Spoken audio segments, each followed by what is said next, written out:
We have a little bit of time this morning and give you a little bit of an idea about what we do.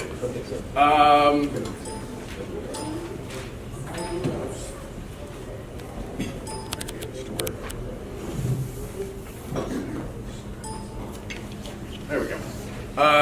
So the center was established a little bit more than 10 years ago.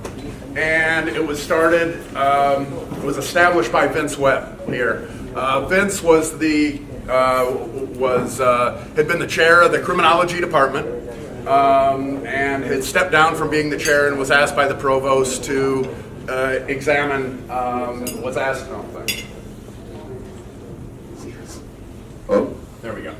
was asked to look at the research capacity of the university, and one of the spots that he found as problematic and that we did not have a lot of capacity for was on issues related to crime and criminology.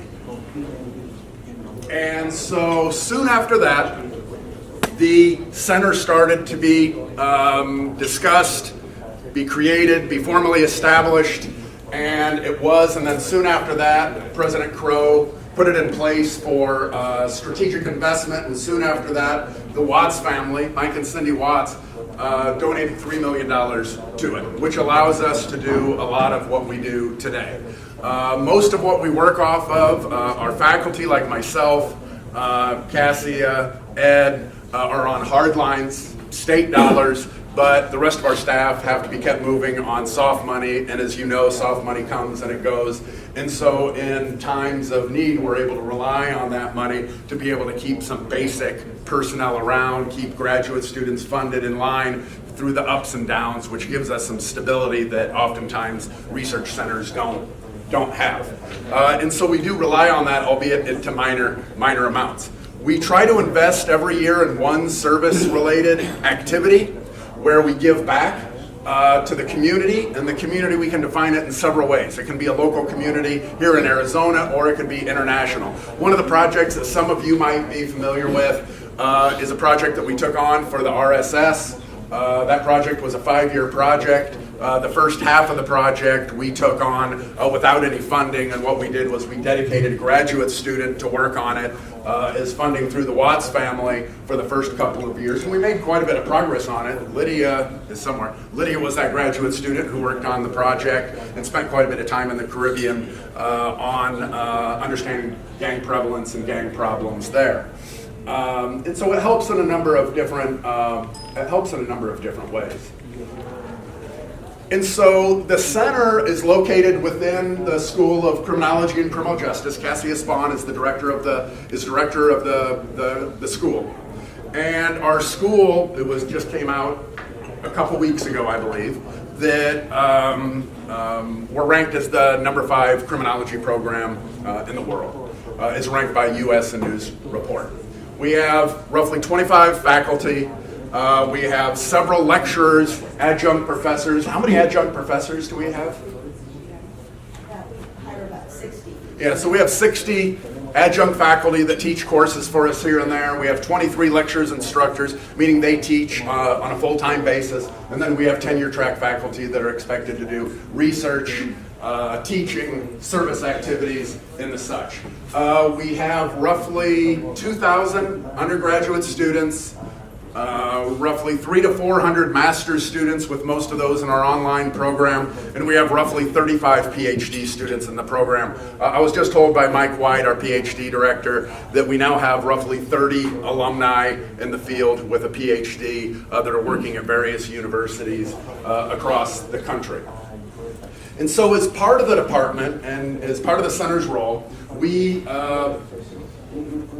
work with agencies in a collaborative manner, and you're going to hear this over and over again. When the center was established, it was established for 2 purposes, and that was to be embedded within the community and to engage in use-inspired research, and we take that very seriously. Ed yesterday, talked about the brand of criminology that we practice. And I'm going to go through a few things that'll show you the types of projects that we're involved in.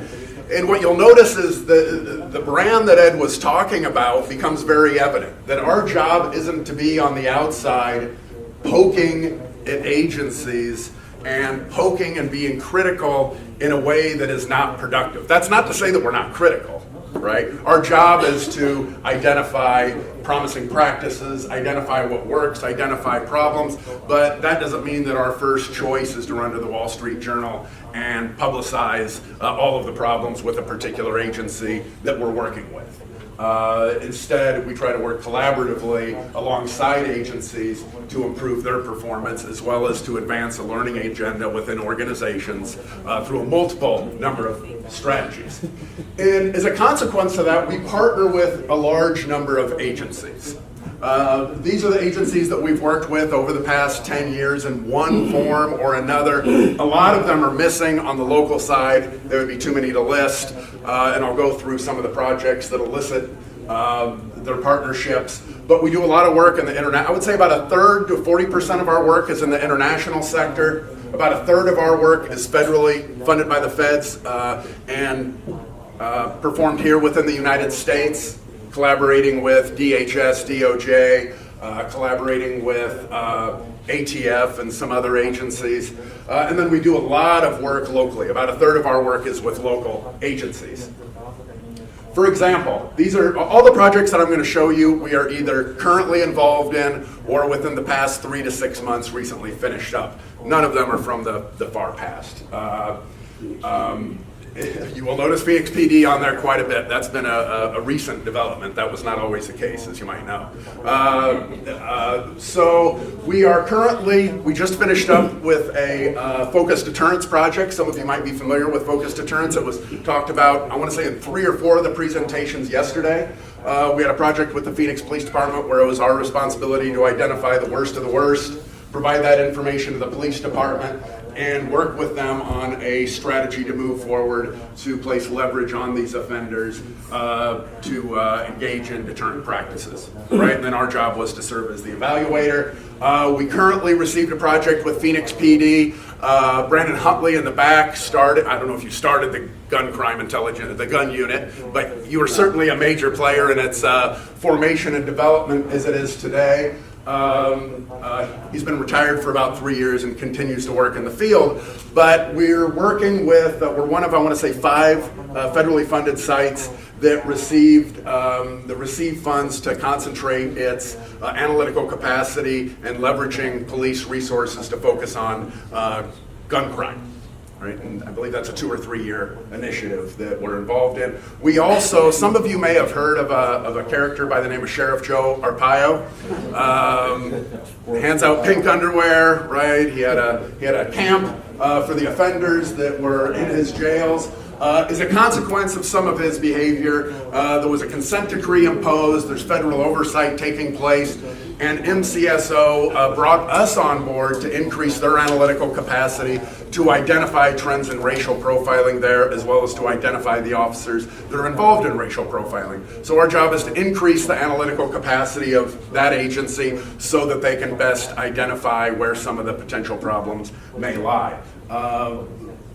All of these projects involve highly sensitive data. We take data acquisition very seriously. While all universities have more traditional protocols in terms of IRB regulations, human subjects protections, you're going to see here that we have a number of projects in which we have fairly sensitive data, names, social security numbers, other sensitive identifying information, not just those of offenders, but also of police officers and others, medical records of people. At one time, there was not a state employee that we did not have their medical records for. And so we have a number of policies and procedures set up. We have a dark room that's not connected to the internet so that we can store data and we don't have to worry about data breaches and a number of other issues. Some of you have it's oftentimes a Caribbean term, not used in the United States as well as used in Latin America, with crime observatories.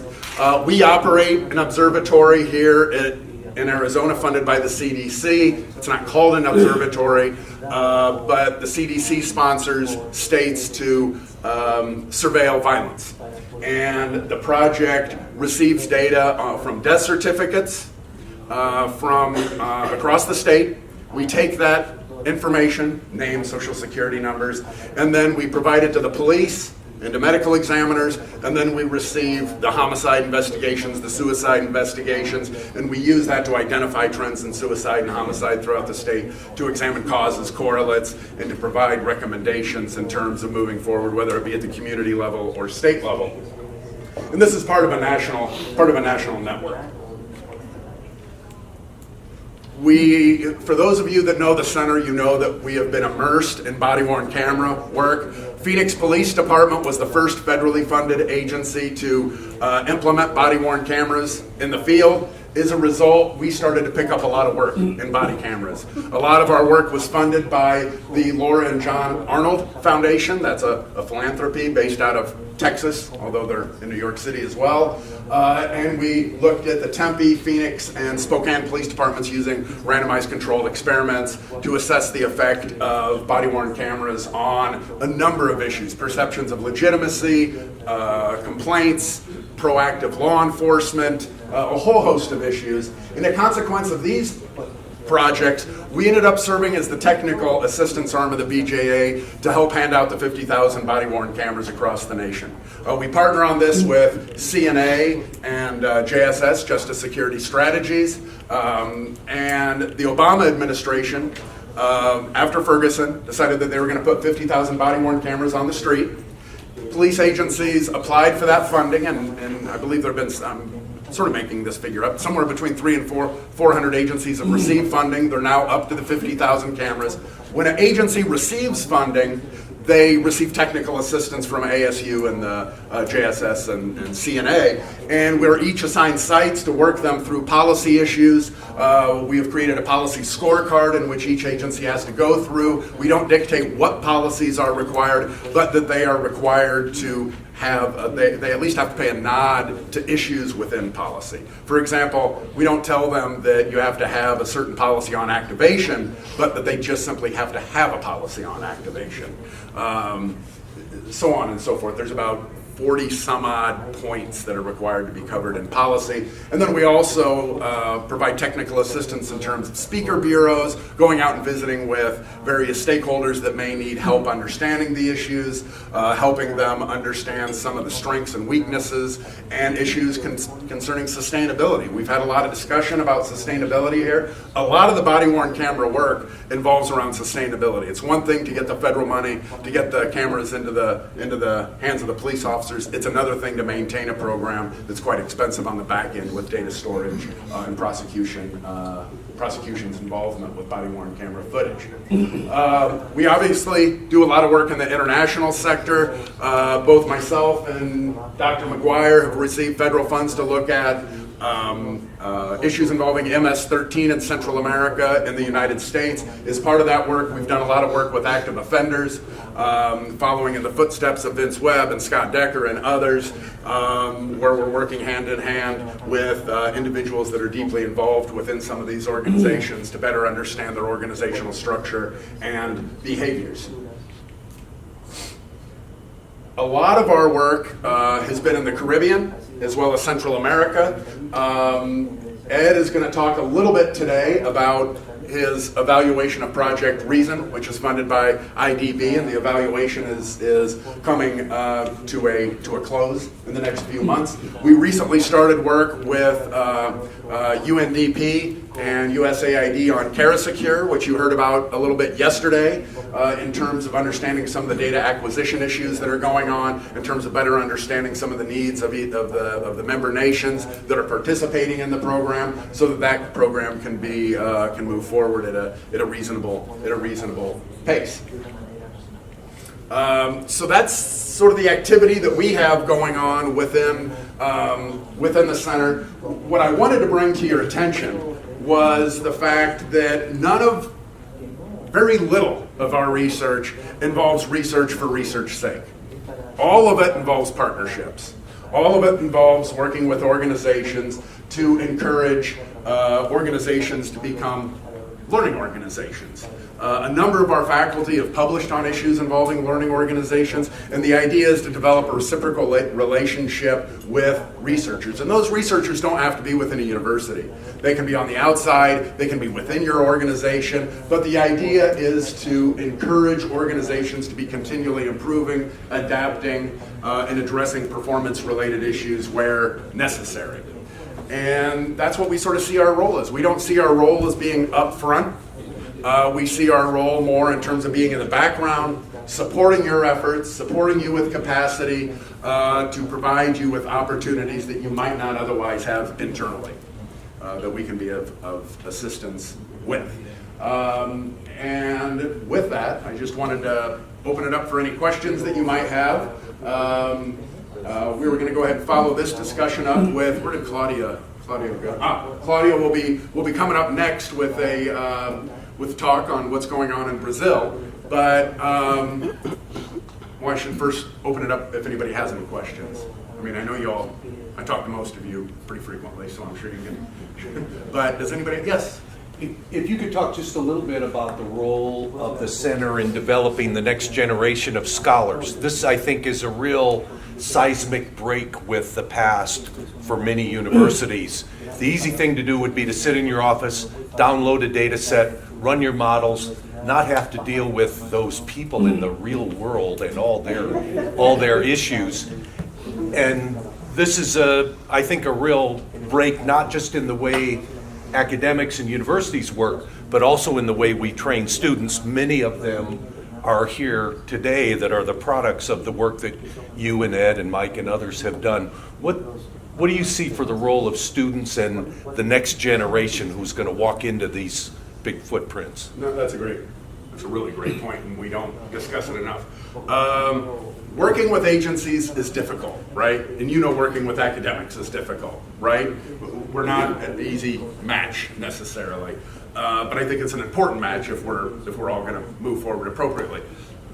In that same way, graduate students are about as difficult to work with. Okay, no offense to any of you in here.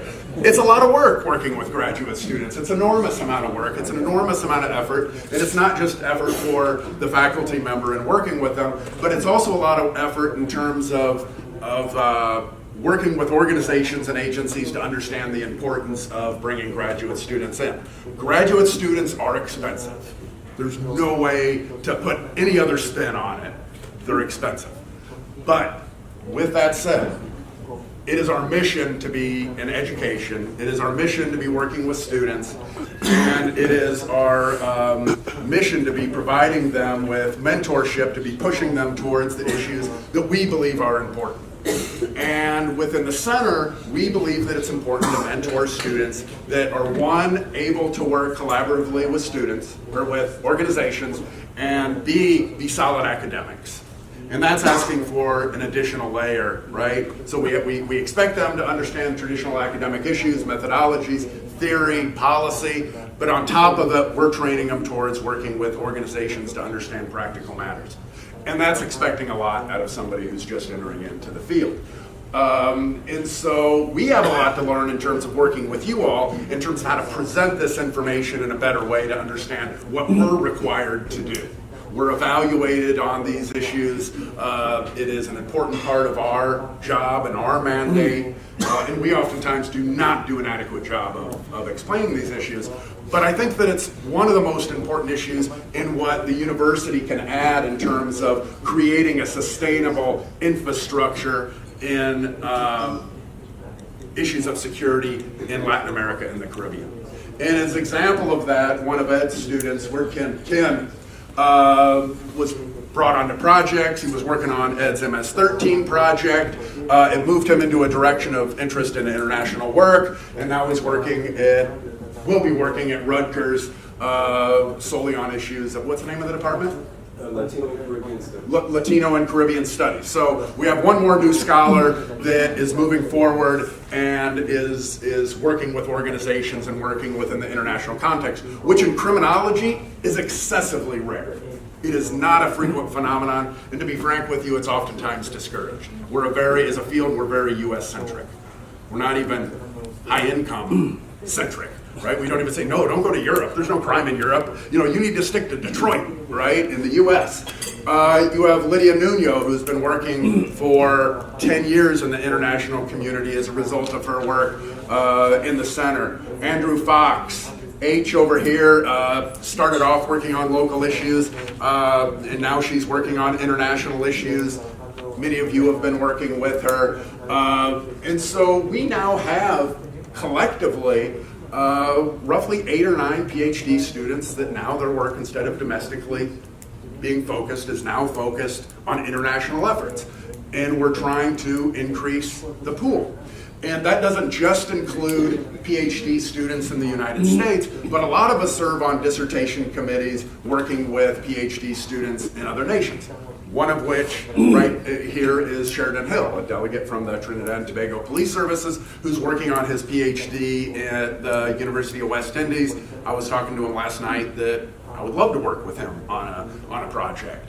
And that's what we see our role as working to provide assistance to those who are interested in working within the international context, so that you all have partners in the future to work with. And we're really hoping to bring in people not just from the United States, but from other nations. And that's tough to do. It really is. If we can find a way to do it, we want to do it.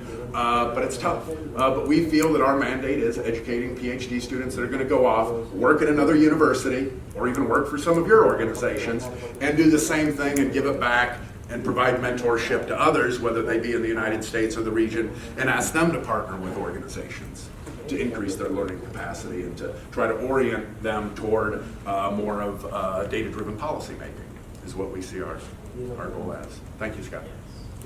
John. Chuck, could you list very quickly, briefly, the pluses and minuses of working with the State Department at INL?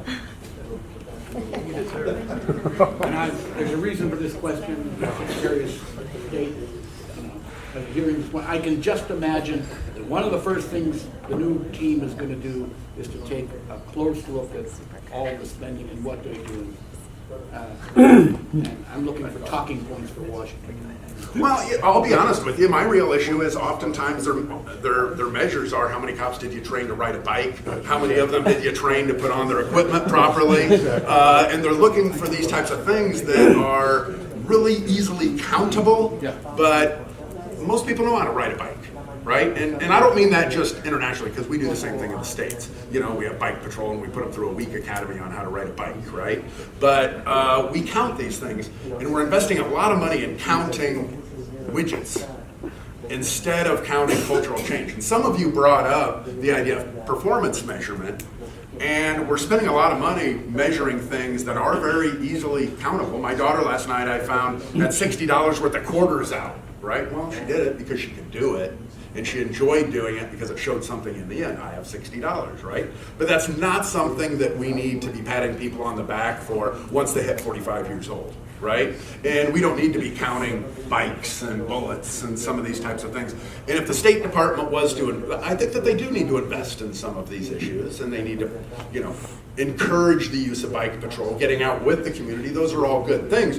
But instead of measuring how many bikes they're buying and how many people they're training, they need to be measuring the community's perceptions of the police and how those efforts are having an impact on what it is the police are actually doing with the bikes, not just simply putting them in the You know, field. Chuck, part of that is the fact that in some situations, training is an objective. Training is the goal, right?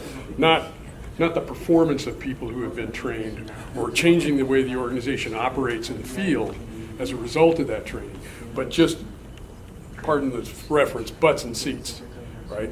We all know that's not an outcome. That's an output, perhaps, but that has been, I think, a significant problem for 15, 20 years, 25 years, in the international realm in particular. And that's, we just can't seem to get away, in my experience, we can't seem to push that very, those concepts into the next level like you were talking about. Right. And that has, I think that has been a significant obstacle in some of the changes that we would hope to see overseas. It's shameful, to be quite frankly. It's shameful. It is awful. I agree with you. One of the things that became the most obvious in terms of, for instance, let me take Honduras, for example. The State Department, USAID have invested millions of dollars down there, and we have seen possibly one of the most significant crime drops, period. It's an incredible thing, the number of homicides that have dropped, right? I mean, it's a very beautiful thing. I mean, it's something that everybody wants to see. Everybody wants to take ownership over and take credit for. But when you ask people what was the result when we went there during our first trips for DAI, and we were asking people why did this occur, everybody goes, well, I don't know, but maybe it's because we fired these 4,000 cops. And then you talk to somebody else, well, maybe it's because we created these new prisons so they can't use their cell phones to order hits on people out there. Or maybe it's because we have this program implemented in these places or that program implemented in these places. It is honestly shameful that nobody has spent the $100,000 to figure out what caused that homicide drop, right? I mean, it's $100,000, $200,000. It's quite frankly pennies when you count the amount of money that's been dropped in there. And we know that there's been a success. We just don't know what caused it.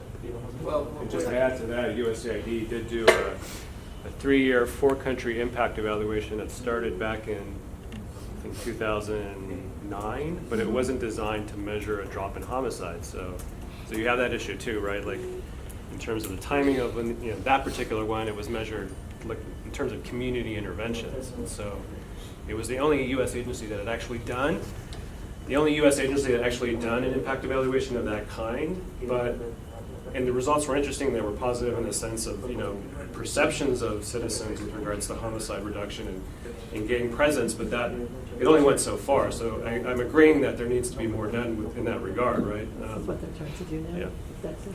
But I mean, don't we need to be realistic? We still, I'm fine actually. We still, it's not like in the United States. There hasn't been attention focused on the great crime drop, and we still the best minds, the greatest minds, plenty of resources, and we still can't figure out why crime went down for all that time. I mean, we can. I think on an intervention level, it makes sense to say, to focus on, outcomes, not outputs. But that's still going to be a very complicated question in Honduras as to why across the entire country. Well, let me put it the other way, and I agree with you 50%. Okay. I think, though, that you are ignoring the fact that we learned a lot about what did not cause the crime drop. And there were a lot of people who took a lot of credit for that crime drop, that when we've gone back and evaluated it, we've been able to eliminate those issues that we know that did not work. That is not what caused the crime drop. Instead, we've narrowed it down to the fight is over 4 issues, right? 5 issues.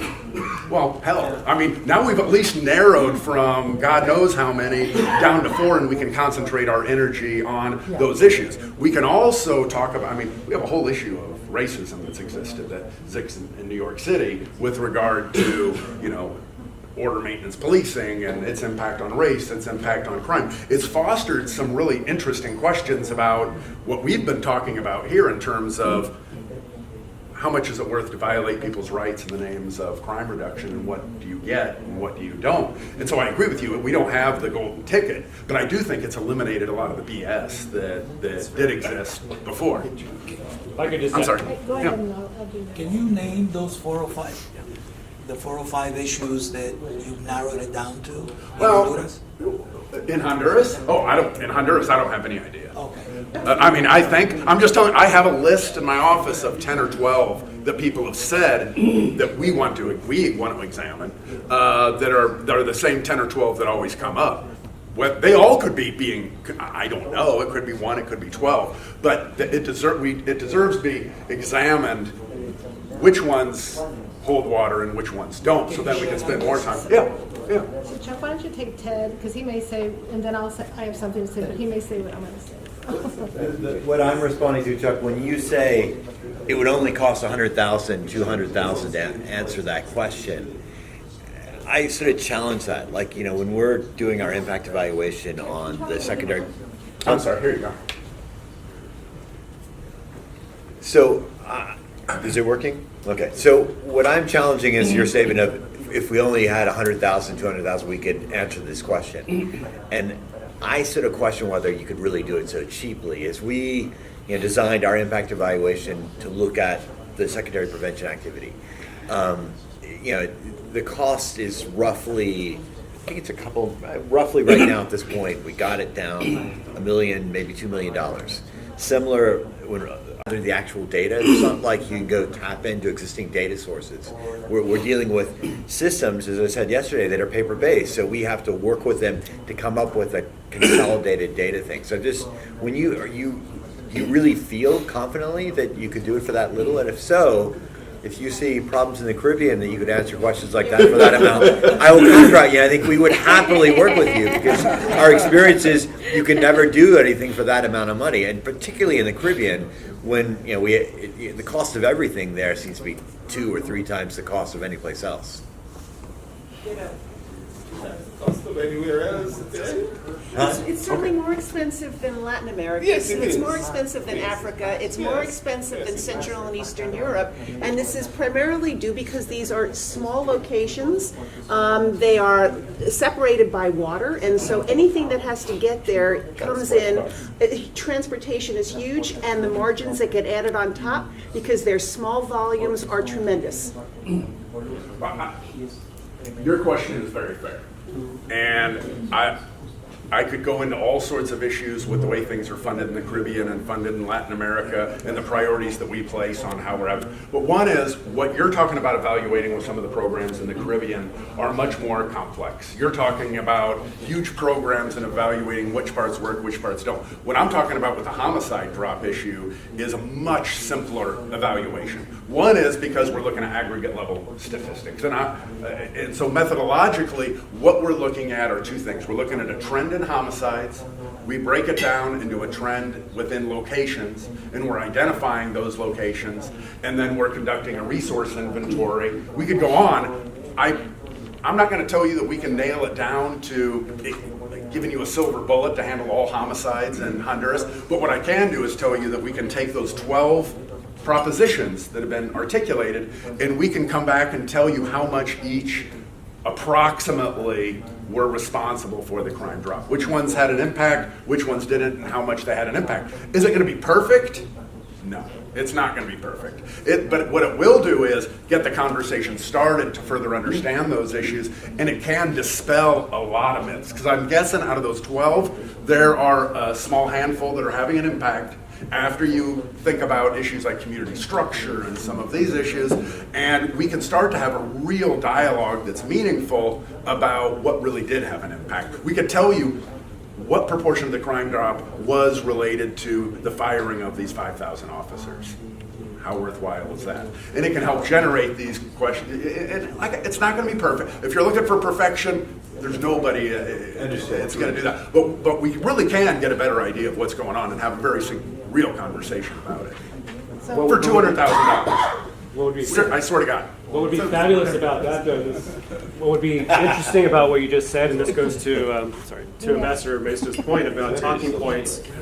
What would be great is if the U.S. government, INL and AID, would actually do joint evaluations of their programs. Like, we've been talking about this for years, but depending on who you talk to somebody in AID, they'll tell you the drop is a result of outreach centers and community-based programs. You talk to somebody at INL, they'll tell you it's Los Tigres. So, but there's no joint evaluation done of these programs in the communities where they're jointly working to determine if the effect of those combination of programs is what's leading to a reduction.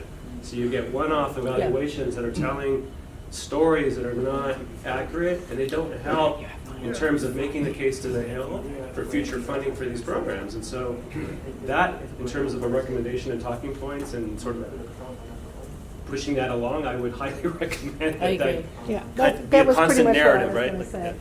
I was going to say, the State Department in general looks at this in an entirely different way than USAID. And I live with the State Department, so this is our dinner topic tables every night. That is not really an outcome, that is an output. But there is the joint strategy that has been done, and some of the operations between state and aid are actually looking at this point a little bit. And the other thing is, Chuck, you live in a world where you really know this stuff. And usually the people who are writing the RFPs and are doing the evaluations or what do not know as much as you do. So it's bringing this world together, which is the whole purpose of today, where you can actually help get those ideas with the other researchers in the room to actually build better evaluations from the beginning to learn those lessons. So I think, like, if we could think of this as the beginning of a new era, then those ideas can help influence things in the future. We can track them much better. So, I think, yes. Yeah. So you said partially what I had in my mind, and that is we're talking about levels of depth here. So, think about peeling back the layers of an onion. What Chuck's talking about is in Honduras right now, there has been a massive drop in violence. And nobody can explain credibly why that's the case. There's a lot of claims making going on. There are people taking credit for it, many of them from the US, I might add, from various agencies. And we don't have the capacity right now, with the data available, with the research that's been done so far, the very limited amount of research that's been done, to be able to weed between these competing explanations and figure out which ones are the most credible. So what Chuck is talking about is literally just peeling back the very first layer of the onion. And so identifying, there are communities in Honduras that have experienced increases in homicide during this time. With USAID interventions. There are some that have experienced no change, and there are some that have experienced drops of varying magnitude. Just simply starting off by figuring out which ones are which, and Chuck talked about a resource inventory. So suppose we claim that community policing is what caused the crime drop, but community policing is not happening in the places where it went down, or it is happening in the places where it went up. This is just the very surface level of research that we have to begin with before we even get to the very fancy kinds of evaluations that I was talking about, Thomas, Alex Piquero, and others, of all these quasi-experimental and experimental. This is just the foundational level of research to help us figure out what is going on in this place and in other places like that in the region. I'll add just one more point.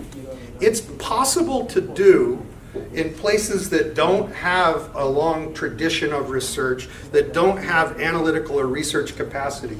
It's possible to do rapid assessments of what's happening in these places if we get to the right people and the right places.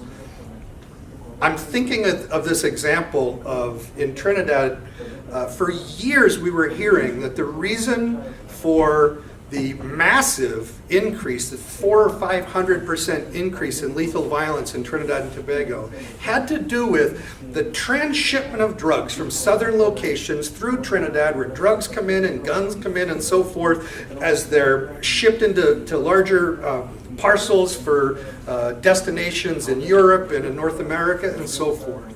So we went out and we did some very simple, very inexpensive kinds of research. So for instance, we sat down with investigators who were unable to make cases against homicide offenders because witnesses were being killed and people were afraid to testify.